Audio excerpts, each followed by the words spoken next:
another vlog, another discussion, another na pag-uusapan na naman po natin. Isa po ito sa mga bestseller ko po, and then ngayon ko lang po siya gagawan po ng review. Okay? Kasi ang dami na po nagtatanong kung ano ba ibig sabihin nito, ano ba purpose nito, ano ba pinagkaiba nito sa piyaw. Kasi po, bago po ako magsimula, may mga customer po ako na nagtatanong sa akin, ayaw kasi nila ng piyaw. Yung iba, ayaw nila ng piyaw. Number one, anong main reason nila? Kasi prone po sa nakaw. Kasi yung iba kasi pinagkakamalan na pure gold. Yung iba naman po, yun nga, prone sa mga magnanakaw, sa mga hold up, okay? So ngayon, yung iba naman po, may nagsasabi, ang piyaw naman po is maselan po talaga, maraming bawal. Which is true naman po, medyo may mga bawal-bawal po talaga sa piyaw. Ngayon, may mga nagtatanong po sa akin, mga suki ko po, ito po siya, ano po ba yung alternative o yung alternate bracelet or lucky charm na kasing katumbas ng piyaw bracelet? Kung ano po yung bisa ng piyaw bracelet, especially yung double head, yun din po yung bisa ng bracelet. So ito po yung maire-recommend ko po sa inyo. Ito po yung tinatawag na Power Mantra Dragon. Okay? Kasi yung iba, ayaw po nila ng piyaw bracelet. As I've said, number one, medyo maraming bawal. Maselan po ang piyaw bracelet. Pangalawa naman po, prone po siya sa nakaw. Kasi nga, di ba yung mga piyaw tsaka money balls, di ba parang gold, may gold po yun. So, takaw po siya sa nakaw sa mga hold up. So, ito po yung alternative or yung alternate the bracelet na pangontra na pwede pong ipang tapat sa piyaw bracelet. Kasing powerful po siya ng double head. As I've said, lagi ko to sinasabi, mas powerful po ang double head piyaw bracelet compare sa single head. So ito po, kasing powerful po niya yung double head piyaw bracelet. So yung mga nagtatanong sa akin, yung mga ayaw ng mga piyaw bracelet, ito po yung maire-recommend ko po sa inyo. Ito yung Power Mantra Dragon. Actually, last year ko pa itong available.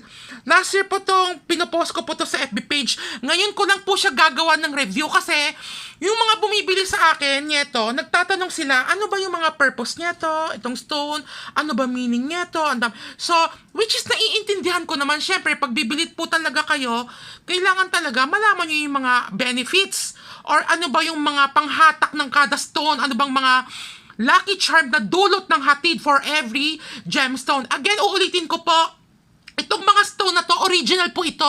Hindi po yan fake, kaya may kamahalan po lahat po ng aking stone.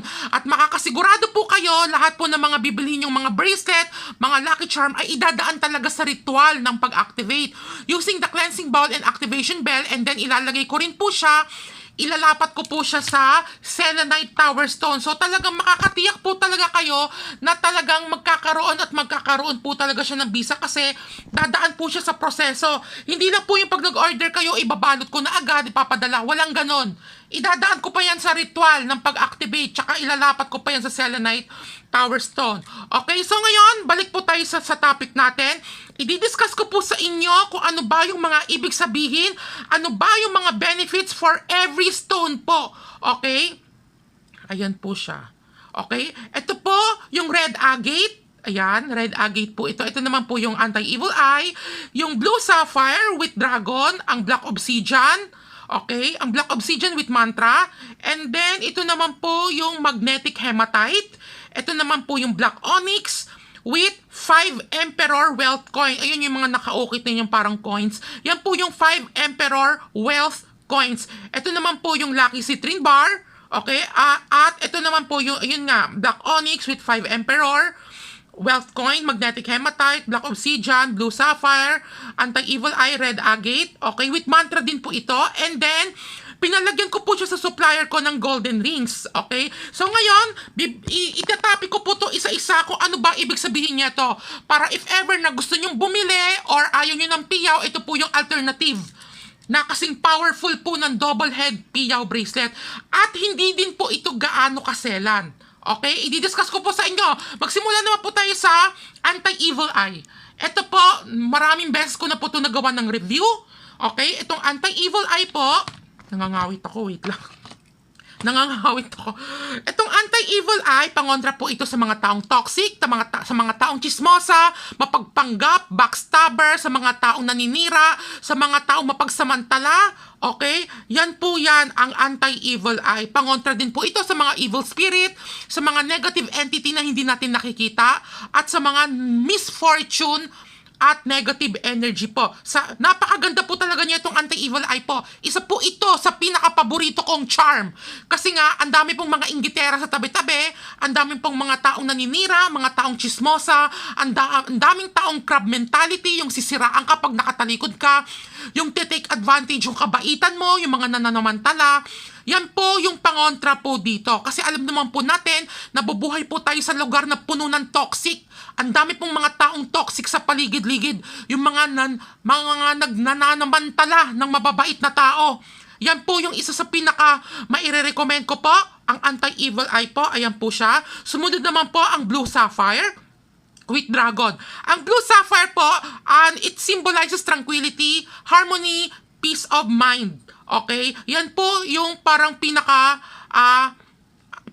benefits po ng Blue Sapphire. Again, tranquility, peace of mind, at harmony po. Yun po yung kanyang sinisimbolize. At ang dragon naman po, ang sinisimbolize, ayun may nakaukit po siyang dragon. It symbolizes strength, courage, power, okay? Authority. Okay? Kasi ang dragon po, sa 12 Chinese zodiac sign, ang dragon po ang pinaka-leader. So, sinisimbolize po niya yung authority. Ibig sabihin, you will lead as a leader. Ika nga pag meron po kayo nito. Okay? Courage, strength, authority. At ang dragon din po, nagsisimbolize po ito ng good fortune. Okay? At good luck po. And then next naman po ang Black Obsidian. Ayan po, Black Obsidian. Ang Black Obsidian naman po, alam naman po natin, kilalang kilala po yan sa mga piyaw. Yan po yung talagang Black Obsidian. With mantra po ito. Ang Black Obsidian with mantra, it protects you from aksidente, malas, at nagpoprotekta din po ito sa mga hindi natin nakikitang mga negative entity. Iwas sakit din po ito. Nagpoprotekta din po ito sa mga sakit. Okay? Any kind of misfortune. Lahat po ng mga negative entity, misfortune, aksidente, sakit, pinoprotekta. Parang ang tawag nga dito, shield. Ito po yung parang panangga kung sino man yung magsusuot niya. Ito kasi meron siyang mantra. Ayan po yung mantra niya. Yan po yung parang pinaka nagbibigay ng protection. At kasama na rin po syempre yung mismong obsidian stone. Okay? Next naman po, ang magnetic hematite beads or ang magnetic hematite stone. Ito naman po ay nag-a-attract po ng mga sales, income, client. Okay? Nag-a-attract po siya ng benta. At isa din po, nag-a-attract din po ito ng tawag dito, good health. Ayan. Okay, kung kayo po ay may mga sakit para makaiwas sa sakit or kung gusto nyong gumaling, healing din po kasi itong magnetic hematite eh. Hindi lang po ito nag-a-attract ng hindi lang siya money magnet eh. Okay? Nag-aano din po siya, nagtataboy siya ng mga sakit para hindi po kayo maging sakitin at kung may sakit naman po kayo ay gagaling naman po kayo kapag meron po kayong suot-suot ng magnetic hematite. Okay? Yan po yung parang pinaka-purpose ng magnetic hematite. Nag-a-attract po siya ng kaperahan. Okay? Pera, benta, sales. Okay? Customer. Okay? And then at the same time, nag-a-attract din po siya ng good health, healing. Okay? Nag-heal sa inyong sakit kung meron man kayong sakit. Or protection din po ito sa mga sakit. Okay? So, sumunod naman po yung Black Onyx with 5 Emperor wealth coins. So, ito naman po, parang din po siyang magnetic hematite. Nag-a-attract din po ito ng never-ending flow of money. Pera. Kasi nga, ayan 5 Emperor wealth coin. Nag-a-attract po ito ng fortune, good luck, good wealth. Okay? Tuloy-tuloy yung pasok ng pera. Kung kayo po ay nasa career side, nagtatrabaho po kayo, empleyado, pwede rin po ito sa inyo for yung increase ng salary. Yan, nag-a-attract din po yan. Itong Black Onyx with 5 Emperor Wealth Coin. Kasi nga, itong 5 Emperor Wealth Coin, ito nga po yung nagsisimbolo ng pinaka-pera. Okay? Pinaka-pera po sa larangan po ng feng shui. Okay? Ayan, 5 Emperor Wealth Coin. So, next naman po, itong yellow citrine bar. Okay? So, ito naman po, nag-a-attract din po ito ng transaction, ano yun? Close transaction deal.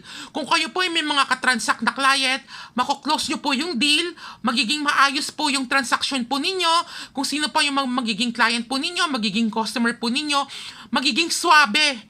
Okay? Close, done deal, ika nga. Kung sakaling may mga binibenta kayong mga real estate, okay, kung nagbebenta kayo ng kotse, kung ano-ano po yung mga binibenta, yan po yung parang mapapa-oo po yung mga kliyente po ninyo. So, ito naman pong red mantra, red agate mantra bar, ito naman po, sinisimbolize po niya to for attracting love, fertility, harmony, happiness, peace of mind, or yung tawag dito po yung pagkakasundo-sundo, at higit sa lahat, nag-a-attract po ito yung never-ending luck. Kasi nga, ang red po sa Chinese ay ang pinakaswerteng, luckiest color of all colors. Yun po yung parang pinaka-benefits niya itong red agate, okay? It's more on attracting love, enhancing your love relationship with your loved ones, harmony, peace of mind, yun nga, fertility, tapos never-ending wealth, good luck at good fortune, okay? Ito naman golden rings, lagi ko itong binabanggit sa inyo. Yung golden rings naman po, sinisimbolize po niyan yung ikot ng swerte. Tuloy-tuloy po yung ikot ng swerte. Tuloy-tuloy yung ikot ng pera. Ano ba yung mga swerte? Swerte sa pera, swerte sa career. Tuloy-tuloy yung pasok ng magagandang balita. Yun po yung ibig sabihin ko. Hindi lang po siya sa pera. Hindi lang siya nakakonsentrate sa pera. Tuloy-tuloy yung pasok ng magagandang balita. Whether it's money, kung makakabenta ka, basta yung mga magagandang balita, alam nyo naman po yung kung ano ibig ko sabihin. Okay? So, yun po yung overall ang ibig sabihin nito. So, para na rin po siyang piyaw bracelet. Andito na po lahat. Lahat ng kakailanganin nyo. Love, wisdom, andyan na rin po yung wisdom. Okay? And then, good luck, good fortune, happiness, harmony, wealth, luck, okay? Pangontra sa sakit, okay? Pangontra sa mga kalaban, sa mga chismosa, sa mga naninira. Alam mo, sa totoo lang, ito yung pinaka-paborito ko eh. Itong dalawang anti-evil eye na to. Kasi sobrang effective po siya. Ayan po siya. Papakita ko sa inyo kung anong itsura kapag sinuot. Ganyan po siya. And then, I have available sizes. 15 cm hanggang 21 cm. Ito pong suot ko is 21 cm ata itong suot ko. Yes. 21 cm po ito. Ayan po siya. Okay. All-in-one na po ito. All-in-one bracelet na po ito. Wala na kayong hahanapin. Nandito na po lahat. Kababanggit ko lang. Okay. So, ayan po siya. Tcharan! Ayan. And then, ayan po siya. Suot-suot ko na po siya. Actually, matagal ko na po itong binibenta. Matagal na po itong available. Ngayon lang po talaga ako nagkaroon ng time para gawan siya ng review. Kasi nga, yung mga bumibili sa akin, nagtatanong sila, ano ba purpose niya itong stone? Ano ba purpose niya ito? Ano ba purpose niya ito? So, iniisa-isa ko parang nakakapagod. Sabi ko, gawan ko na nga lang ng vlog para pag may mga nagtatanong, isesend ko na lang yung video para panoorin nyo na lang po. Okay? So, kung interested po kayo, just visit my FB page. Just type Cosmic Gemstones. Okay? Ako nga po pala si Lincoln Eserio. Available din po ito. Yun nga, sa aking FB page. Yan lang po yung nag-iisa kong online store. Ang Cosmic Gemstones by Lincoln Eserio. Ako po si Lincoln Eserio at may YouTube channel po ako sa mga hindi pa po nakakaalam. So, if you have any comment or question or violent reaction, just visit my FB page. Doon po kayo mag-message for concern, inquiry, especially po the price. Okay? Sige, sasabihin ko na po yung presyo niya ito. Sa mga nagtatanong, ang price po niya ito is 1,600 po. May kamahalan po talaga, but rest assured, imported po ito sa Hong Kong at dumaan na po ito sa Chinese temple sa Hong Kong bago pinadala po ito sa Pilipinas. And then, as I've said earlier, idadaan ko pa yan sa cleansing bowl and activation bell under the name and birthday ng owner. And then after that, ilalapat ko po siya sa selenite tower stone. Ito po yung selenite. Okay, may ilaw po yan sa ilalim. Meron po yung parang ilaw na fluorescent. Okay, so for energizing the bracelet po ito. For energizing the bracelet. Ayan po yung selenite tower stone sa mga hindi nakakaalam. Okay, so dadaan po talaga siya sa matinding proseso. Hindi po ako yung ibang seller na once na binili, babalot agad. tapos didispatch siya agad. Hindi po akong ganon. So talaga may pagdadaanan pa talaga ito.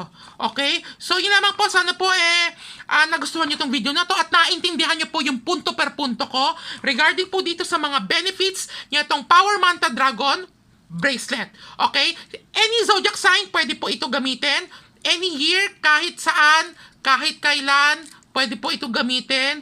Kahit anong taon, pwede po itong gamitin. Okay? So napakaganda niya, oh. Overall na po yan. Lahat na po yan. Ayan. So, ayan po yung suot-suot ko. Ito naman po yung sa akin.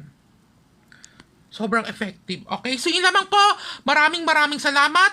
Pwede po kayong tumawag sa akin at 0923-416-5082 for further information.